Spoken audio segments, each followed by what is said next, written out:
Então vamos lá, meus queridos, vamos continuar, né? Porque pra quem viu assistir o último corte do canal, aí nós estávamos falando sobre a censura! A censura horrível da China. A horrível censura que é viver na China, que eu acho um absurdo, a gente falou já isso, né? Se tu não assistiu, vai lá assistir, volta aqui, porque essa é meio que a parte 2, que a gente vai continuar assistindo. Mas é horrível essa censura que busca melhorar a experiência das pessoas que vão assistir conteúdo, das pessoas que trabalham em empresas. Eu acho um absurdo essa censura, aonde já se viu as pessoas... Por exemplo, a China, que nem a gente falou, erradicou a pobreza. Como pode isso? É um absurdo. Eu falei, repeti, a pessoa tem o direito de ser pobre. Ela tem que ser... Não, mas... porque ela não teve acesso... E daí, já dizia o nosso filósofo Thiago, que eu esqueci o nome, mas o primo rico, não tem pobreza que aguente 14 horas de trabalho. É isso, entendeu? Eu acho um absurdo. Por exemplo, agora a China fez com que conteúdos fúteis não tivesse mais e não pudesse mais ser tão divulgados nas plataformas chinesas de, como a gente chama aqui, plataformas de publicidade. Então é YouTube, Instagram, pensa assim, no YouTube da China, o conteúdo fútil tava muito, tomando muitas proporções, estava muito grande o impacto disso. O governo foi lá e multou a plataforma, e não só isso, como os empresários que são os donos da plataforma. Eu acho isso um absurdo! Um absurdo! Como assim? Como assim ele não pôde fazer o que ele quiser pra gerar mais lucro? Aquele bilionário? Como que ele não pode, gente? Eu acho isso um absurdo. Eu não sei como é que vocês conseguem defender essa ditadura chinesa. Que se tivesse... Eu acho que tem, tá? Mas eu acho que se tivesse mais uma brasileiridade lá, eu já teria ido pra lá. Então vamos continuar com o react, sim. Eu esqueci de... Pra quem tava ao vivo, obrigado aí. Que eu esqueci de avisar, de dar play da música. Obrigado. Mas vamos lá, a gente tá assistindo, só pra deixar vocês por dentro aqui, a gente tá assistindo ao podcast Deu Tilt, é um podcast super legal aqui desses dois queridos que a gente já reagiu algumas vezes, do Elton Simões e Diogo Cortis. Então, a gente vai continuar. Eu voltei um pouquinho aqui, se tu quer ver desde o início, lá pegar tudo, porque primeiro eles trazem a notícia que eu quero continuar comentando, porque vai trazer alguns pontos do... Essa é a notícia, né, que a gente falou aqui, e o reflexo que ela tem, vamos ver os comentários deles. Vamos lá. De muitas pessoas ao redor do mundo, não só chinês, é prejudicial. Tanto que a palavra de muitos dicionários da língua inglesa do ano passado foi brain rot, que é esse apodrecimento do cérebro por conta de conteúdos podres da internet. Amiguinho, exato. Bem curioso as pessoas estarem discutindo se a China tá ou não censurando, porque a censura na China é a regra do jogo. Então, no fim das contas, ela só tá fazendo a regra valer. E é bem curioso esse tipo de punição, porque ela não é só contra a plataforma em si, ela tá mirando os executivos, que eles vão ser convocados a prestar esclarecimento, eles podem tomar uma advertência, eles vão, no fim das contas, ser alvo de shaming. Porque é isso, gente. Para pensar. Se eu aqui ganho um salário mínimo e eu tomo uma multa de R$150, que é aproximadamente 10% do salário mínimo, é 10% da minha renda, que já é baixa. Dentro do poder de aquisitivo, é bizarramente baixa. Agora, se eu sou um bilionário, rico pra caramba, e eu tomo uma multa de 10 milhões de reais. Imagina alguém que fala assim, meu Deus, o cara foi multado em 10 milhões de reais, que absurdo. Eu também acho absurdo, não consigo nem imaginar tanto dinheiro assim. Só que isso às vezes é 1% do que essas pessoas têm. Na proporção, é como se alguém com um salário mínimo de 1.500 fosse multado em 15 reais. Além do mais, é que essas empresas, quando elas são multadas, é aquilo que a gente fala, o crime para essas empresas compensa. O retorno que elas têm financeiro desses crimes que elas cometem, elas depois têm que pagar uma pequena porcentagem de multa. Então, eu peguei um monte de dado, por exemplo, né? A Meta baixou 70 bilhões ou 70 trilhões de terabytes, desculpa, de materiais roubados para treinar a sua IA. É público, é notório, todo mundo sabe, ela pediu desculpa, ela disse que tem... que ela pediu desculpa, né? Ela falou que não, mas eu tenho o direito de fazer isso. Todo mundo sabe, no máximo que acontece, ela vai talvez pagar uma multa, mas assim, ela treinou a IA dela que vai gerar bilhões e trilhões de dólares pra ela. Faz parte, o crime compensa, é um custo de operação. A multa para essas plataformas virou um custo de operação. Elas são multadas recorrentemente. A grande questão é que o jeito que elas operam, de só lucrar, ter um prejuízo ali, de uma multa aqui, colar, faz sentido. Agora, tu começa a levar isso pras pessoas, pros donos das plataformas, começa a escancarar isso, cada vez mais a gente começa a realmente ter possíveis mudanças. Mas o Mark Zuckerberg é chamado recorrentemente, e nem recorrentemente, né? Foi chamado algumas vezes para ir falar lá num processo na corte americana, que não mudou nada. Eles assumem o que eles fazem, não muda nada.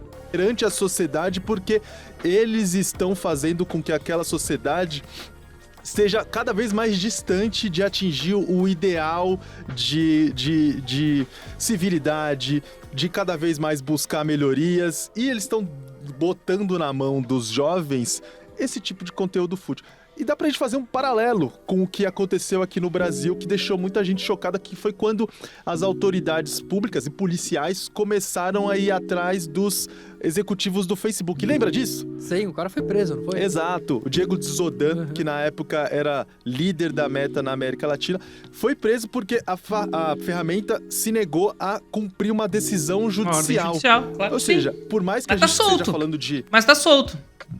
regimes diferentes... Mas era uma questão judicial que também não fazia sentido na época, né? A Meta tinha que fornecer informações que podiam abastecer uma investigação policial que estava em curso, mas cujos dados eram de difícil obtenção porque circulavam dentro do WhatsApp, que é criptografado. Ou seja, tinha uma dificuldade técnica, mas de todo modo, tanto lá quanto cá, alguns executivos foram colocados na mira dos reguladores, das autoridades públicas, porque as suas plataformas não agiram conforme as regras estabelecidas. Essa é uma possibilidade que a gente pode ter, ainda que a gente esteja falando de regimes muito diferentes, porque o Brasil é uma democracia e a China não é. Exato. E acho que pra gente ter um panorama... Ai, eu elogiei.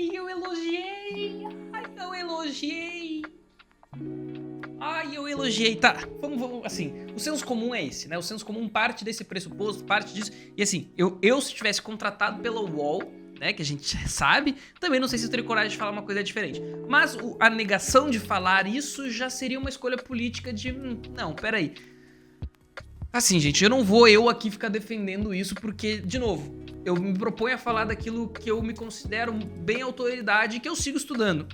E eu posso dizer que plenamente que não é, tá? Essa ideia de que a China não é democracia, ela parte de um pressuposto extremamente ocidental, que sequer se sustenta com qualquer argumentação mais complexa sobre a ideia de uma democracia, porque hoje, no senso comum, que é provavelmente aqui pontuado, a ideia de uma democracia parte de pressupostos que sequer existem na nossa, de participação direta, popular, sabe? Vocês votam, vocês acham que o governo representa vocês? Por que todo mundo fala mal do Congresso? Eu não conheço uma pessoa que fale bem do Congresso e essa é a democracia. Isso é uma democracia? Ou é uma ideia de uma democracia? Eu prefiro chamar muito mais disso de uma democracia se tem lá alguém que se sente representado, a gente sabe quem são. São os super ricos desse país. Quem financiam as pessoas que estão lá. Eu só me relaciono aqui com gente que é da classe trabalhadora e eu não conheço ninguém que diga que se sinta representado. Então eu não acho que isso aqui é uma democracia. A própria ideia de dizer que isso aqui é uma democracia, por exemplo, como se pensa que é o senso comum lá da Grécia, que era feito por uma sociedade minúscula, gente. É uma ideia, pra mim, que sequer tem sentido, tem sustentação. Mas o senso comum, a repetição de uma propaganda ideológica constante, diz isso. E então o discurso reproduzido é esse. Então, gente, cuidado com a ideia de que, não, mas se falou aqui, se falou ali, que isso é verdade, porque todos nós somos... Nem eu digo, a ideologia, ela parece microplásticos. A gente vai ingerindo eles sem saber o quão mal está sendo feito. A ideologia é a mesma coisa. Quer ver? Pensa comigo lá. Quem que é o vilão dos filmes americanos antigamente? Eram os russos. Os russos eram os maus. Quem agora são? É a Coreia do Norte. É a China. São os vietnamitas. Isso é uma construção ideológica que leva a esses pensamentos assim.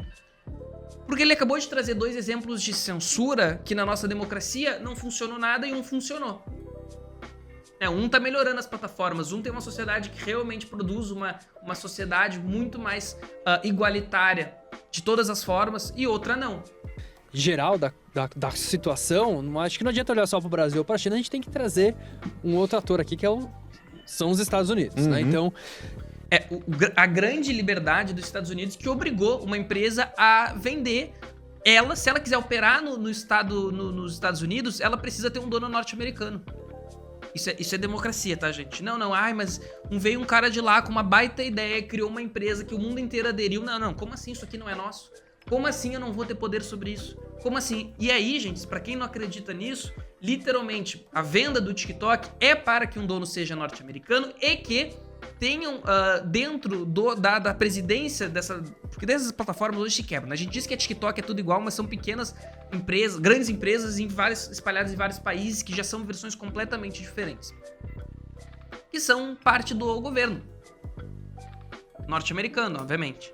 Então, assim, tem que tomar muito cuidado com esse tipo de pensamento, sabe? Quando a gente tá falando dessas plataformas, chocado. As plataformas, elas são americanas. E acho que é bom a gente pensar nessa perspectiva de funcionamento delas. Norte-americanas, né? De como as suas nações pensam e regem esse regramento ali da regra do jogo. Então, hoje, nos Estados Unidos, a gente vê isso hoje muito mais escancarado, inclusive depois da eleição do Trump, que é um poder muito grande das Big Techs, né? Então, elas influenciam o debate público, inclusive a força de lobby que ela tem para fazer valer aqui, suas gente, forças. aqui no Brasil elas influenciam, elas são pauta aqui. Outros países também é uma coisa absurda. É um e novo elas vão imperialismo. muito nesse jogo de uma coisa mais Não irregular, adianta.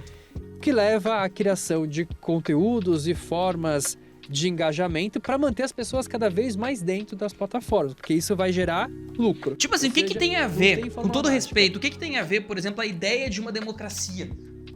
Porque o Brasil é uma democracia e aí a gente tá vendo uma coisa, mas não é uma democracia. O que isso compõe pro resultado da mudança? Entende? A gente precisa dar um nome para aquilo. Não, a China ela é uma ditadura porque ela é socialista. E aí socialismo é sempre ditadura. Então, se isso aqui foi uma mudança positiva, mas tu já olhou a ditadura? A ditadura! Vocês entendem? Como é assim, não, mas peraí, isso aqui é muito bom, todo mundo apoia. Aí tu vai lá e põe um nome que foi construído por anos e anos e anos, uma propaganda ideológica negativa. Ah, então é negativo. Como assim? Eles melhoraram a experiência de todo mundo nas plataformas, punindo os responsáveis por isso, regulando de uma forma que realmente tem impacto? Caraca, isso eu gosto. Ah, isso se chama socialismo. Não acredito! Plataforma quer pessoas olhando nas telas para gerar lucro. E isso vai desde envolver conteúdos que sejam mais fúteis, porque conteúdo fútil ele sequestra a atenção. Sequestra a atenção de uma maneira muito rápida, né? E aí isso vai de diferentes formas, desde uma piada ou até mesmo conteúdos mais erotizados, que é o que mais acontece no Instagram, né? Então, principalmente para homens, eles impulsionam muito esse tipo de conteúdo. Só que o fim é o lucro, né? E na China, a China é diferente, né? A banda Esse toca mano aí já diferente sabe lá. mais Então, das coisas, né? Já deu pra Tá perceber. muito olhando para suas empresas e tentando a partir disso, né, dar um poder para elas gerarem lucro. Na China, a situação é diferente. Eles prezam mais pelo bem-estar ali e como já tem um governo mais centralizador, eles vão fazer essas amarras muito mais duras em relação às suas empresas. Então, que é esse contraste que existe, né? Então, a gente sabe que o próprio TikTok, ele funciona de um jeito diferente na China, né? Eu quero saber. Desculpa, eu não vou lembrar o nome, assim, e de forma alguma é um ataque, mas é só uma conversa sobre o que tá dito. Eu quero saber qual que é o parlamentar, qual que é o governador, qual que é o presidente, qual que é o senador que representa esse cara, que ele fala, não, este cara me representa, eu me sinto representado, eu me sinto que esse cara no qual eu votei, ele me representa. Eu quero saber. E ele tem impacto lá. Não, ele não é só um dos 500 deputados federais. Beleza, compõe, ok, mas assim, eu quero saber. Não, mas ninguém me representa. Então, o próprio conceito da ideia de democracia já não faz sentido. Votação, gente, não é o que garante uma democracia. Tá? Não é a ideia de votar. Certo? Se eu te digo assim, toma, tu escolhe entre 3 cartas e eu escolhi quais são as 3 cartas, deixa eu te dizer, quem fez a escolha não foi você. Eu escolhi as 3 cartas, eu escolhi os 3 caminhos. E isso foi o que aconteceu com o Red Note. Então a China não tem medo de sancionar suas próprias empresas de tecnologia se ela entender que o mecanismo de funcionamento dela não está visando o bem comum. E bem utilizada essa palavra sanção, né? Dá a ideia de que sanção... Os Estados Unidos sanciona todo mundo, gente. O que é um tarifaço de 50% aqui no Brasil? Que foi, né? Vocês entendem que eles sancionam? Eles só não sancionam as internas? Porque a ideia do imperialismo é isso. É uma conquista cada vez maior e construção de um império. Então tu sanciona os outros, não a si mesmo. Porque o teu tem que sempre expandir. Indiferente se isso traga prejuízos internos, inclusive. Na China, acho que é muito bem colocado como uma sanção que não está alinhada à construção de uma sociedade. Olha como a gente já consegue entender melhor as coisas quando são trocadas as palavras por uma coisa muito mais relacionada à verdade do que está acontecendo. Você mencionou o TikTok e não tem nada mais paradoxal em termos de rede social do que o TikTok no Ocidente. Mas não é. Paradoxal é um sistema que não olha pro TikTok como um exemplo escancarado de quão ridículo é o sistema que ele opera. A China entende tão bem a burrice que é o outro sistema e fala, olha, é tão fácil manipular esse sistema que eu consigo, dentro de um dos maiores monopólios da história da nossa humanidade, que são as plataformas, ela consegue construir, mesmo com toda a propaganda ideológica por detrás disso. Gente, a China foi... Quanto tempo a gente cresceu no... Não, da China é ruim, da China é ruim. As coisas são tão boas que por si só elas conseguiram desconstruir um senso comum. Que é que nem o TikTok. Por que não tem TikTok lá? Porque o TikTok faz mal e ponto. Mas por que tem pro resto do mundo? Porque a China não é responsável por trazer o futuro pro resto do mundo. A China trouxe pra si mesma e continua levando a si mesma ao futuro. Agora, os outros países também precisam entender que o seu futuro passa por uma defesa de peraí, esse negócio faz mal pra minha população, não vou deixar aqui, não pode. E a China fez isso. Não tem paradoxo, é percepção da realidade, é não acreditar numa ideologia que constrói um possível mundo ideal que quando ele está sendo colocado em prática há 100, 200 anos leva ao que a gente vive hoje, que é o chamado sistema capitalista, uma lógica neoliberal que existe hoje. Porque aqui, inclusive, ele tem esse nome, mas dentro da China, o TikTok tem outro nome, que é Douyin, e eles são completamente diferentes. Aqui, ele funciona com a lógica do algoritmo. O algoritmo entende quem é você. A gente tem que parar de utilizar a lógica do algoritmo, eu não gosto, eu sempre falo assim, porque o algoritmo ele é simplesmente uma lista de ações para atingir um objetivo. O Douyin tem um algoritmo. A grande questão é que o algoritmo não prioriza lucro a todo custo. Enquanto o algoritmo aqui sim, vai viciar pessoas, dane-se. Vai fazer com que a pessoa lá tenha uma qualidade de vida horrível, mas ela fique no aplicativo, dane-se. Então não é uma lógica algorítmica capitalista. Antes de você fazer cadastro, antes de você fazer qualquer tipo de ação, e já ele tá te assistindo. Bombardeia com conteúdo que ele tem certeza que vai fazer você ficar na plataforma a maior quantidade possível de tempo. É por isso que eu nem entro no TikTok, viu? Eu sei que eu vou entrar lá e eu só vou sair depois do carnaval.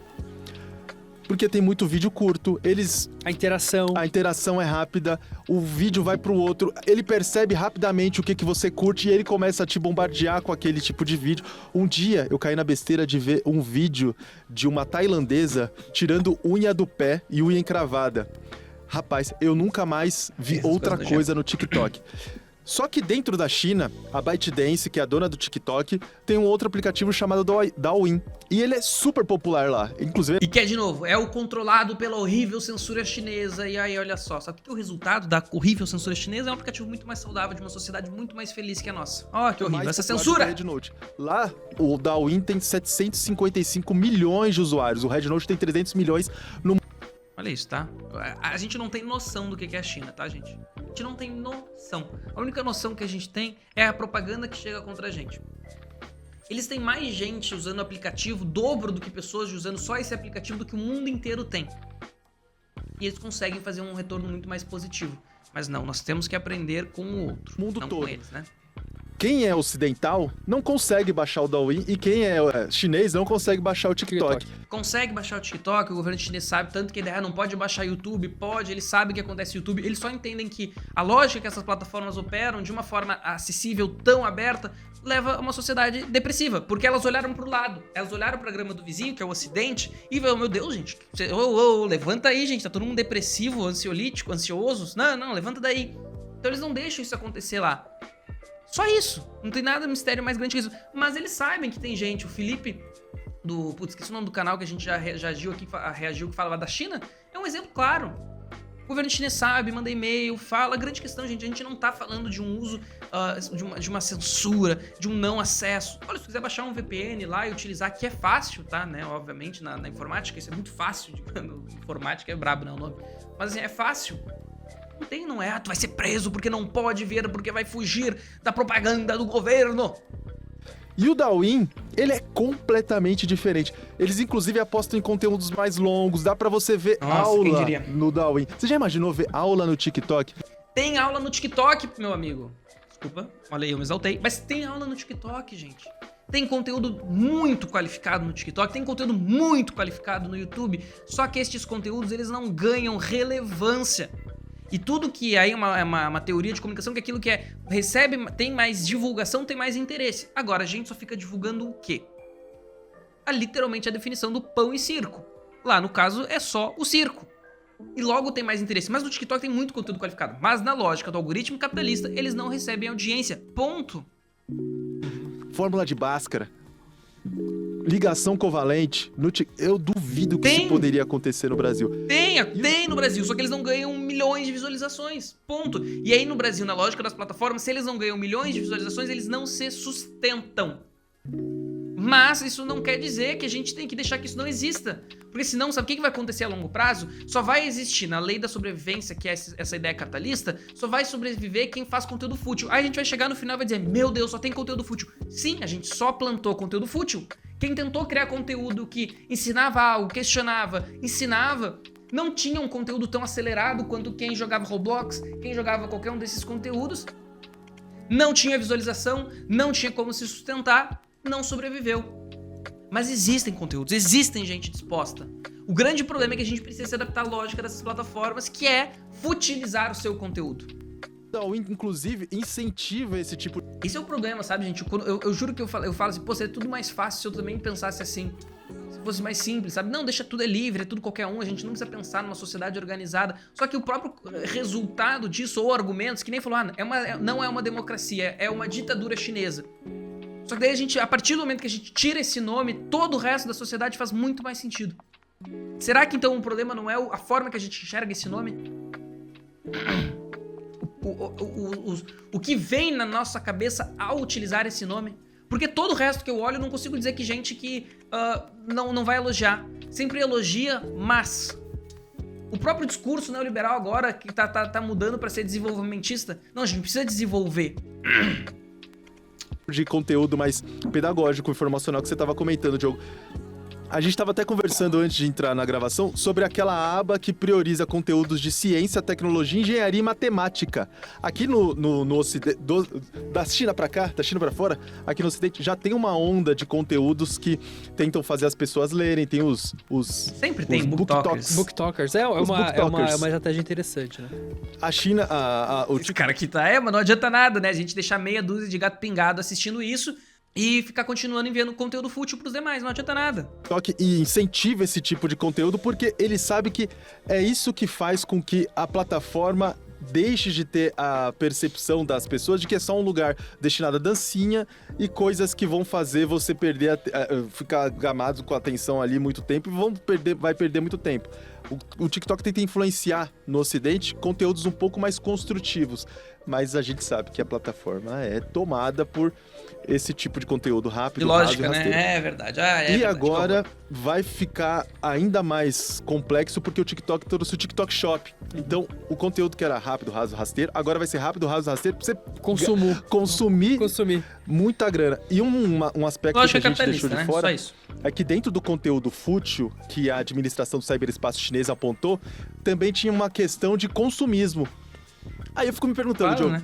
Será que essa predisposição a ter conteúdo fútil, que incentive o consumismo, que faça você não olhar para um enriquecimento pessoal, como o governo chinês quer, veio já do Red Note chinês ou foi a invasão dos estrangeiros que levou esse conteúdo para lá?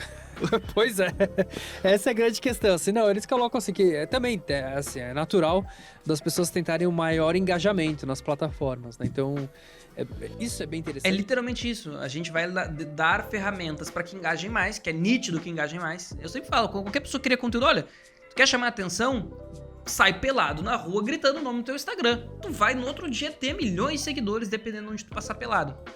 Talvez pelado não seja a ideia, né? Mas tu faz aí uma coisa bizarra. Consegue. Porque a lógica do engajamento é essa. A grande questão é o que está disposto, o que é permitido, o que a gente permite que seja e que leve essa lógica de atenção o máximo possível. Porque assim, é uma combinação de um hack mental impulsionado pelo algoritmo, né? Porque o algoritmo começa a entender qual que é o conteúdo mais viciante.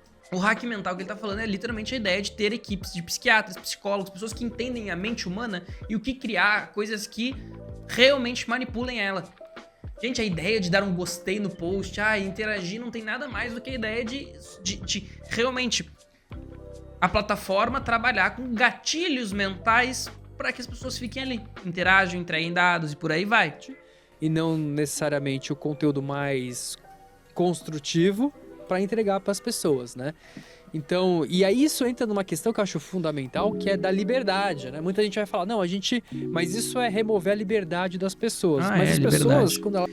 Por que a gente acha que pegar e passar uma propaganda de fumar cigarro no meio da novela da Globo não é censura? Por que a gente já entende isso?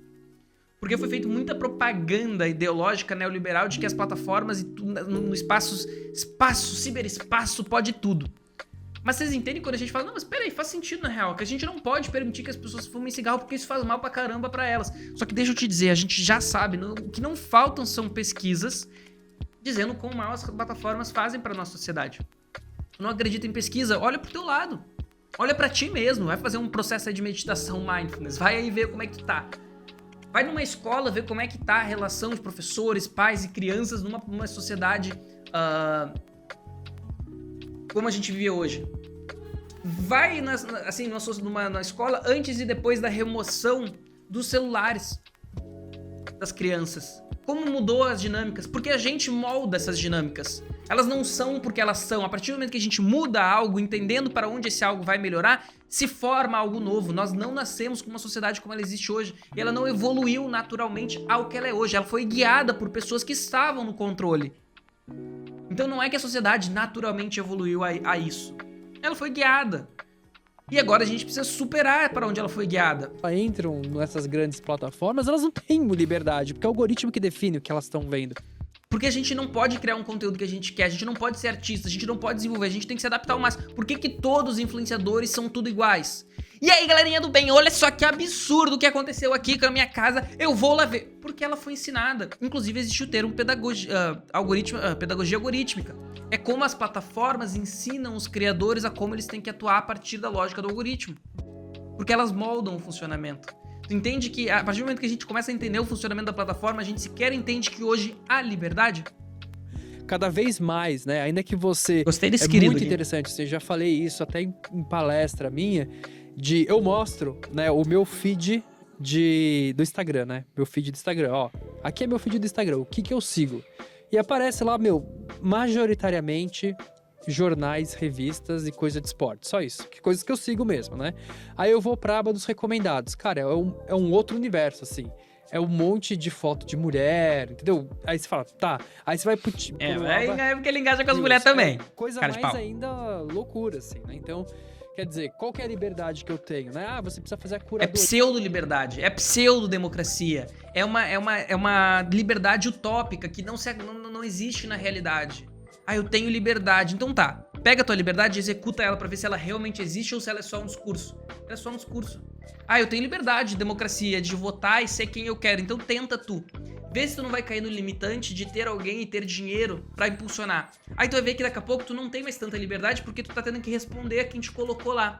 Pelo menos se tu quiser ficar mais fazer daquilo uma carreira. Aí tu entende que quem te colocou lá é quem realmente tem a liberdade de colocar lá quem ele quer. E aí que a ideia de, não, peraí, eu como qualquer um, como parte da população brasileira, que a gente chama de classe trabalhadora, que somos a maioria, não temos liberdade. A gente tem uma falsa sensação de escolha.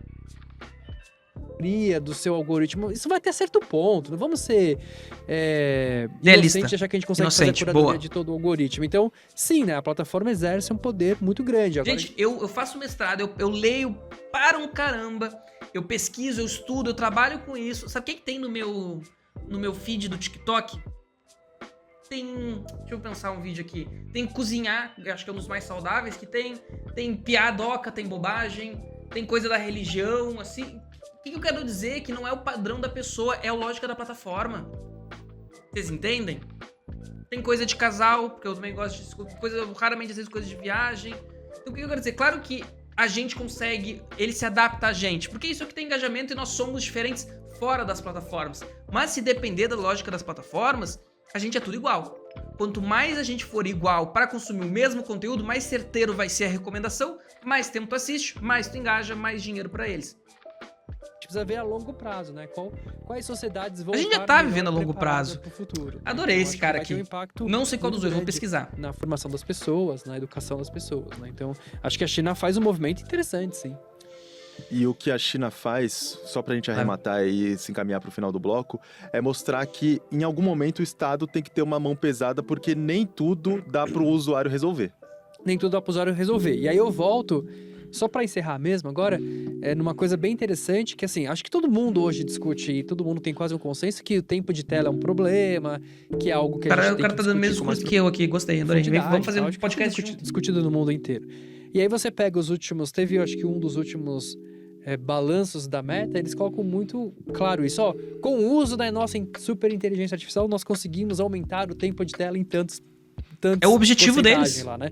Então é isso, né? Enquanto o mundo discute um problema que já começa a ser entendido como um problema social e até mesmo de saúde mental, a plataforma que visa o lucro, ela vai fazer o máximo para te manter lá dentro, né? Então, é um desafio que tem, né? Então, a regulação, a governança é super importante nesse aspecto. Porque a governança e a regulamentação já acontecem nas plataformas, tá, meus queridos? Elas só acontecem por conta dessas mesmas plataformas. Então, não tem que regular. Elas autorregulam, tá, gente? E aí elas se regulam com interesse próprio, com objetivo de crescimento próprio. Se a gente não tiver instituições fortes que realmente coloquem e exerçam seu poder sobre ela, as coisas não mudam, gente. A gente já tentou com a PL das fake news, agora com a mudança do STF, sendo que o que passou lá que o STF votou dá talvez até mais poder para as plataformas. Por quê? Porque a gente tem um limitante, gente. Essas plataformas mandam no país. Então é o seguinte, a gente se fala no próximo, tá bom, hoje um ótimo vídeo, fica um pouco decepcionado aqui com algum ou outro, não falaremos mais, depois eu vou olhar aqui sobre os dois mais que eu gostei, tá? Esse posicionamento que eu acho que é o Diogo, deixa eu conferir o nome dele, Diogo? O que o Diogo Cortes trouxe, gostei bastante, inclusive vou seguir ele mais assim pra gente ver, porque tem opiniões bacanas ali que são muito relacionadas com o que a gente fala bastante. Se tu chegou até aqui, se inscreve no canal, assiste os próximos vídeos, clicando aqui, eu te vejo no próximo.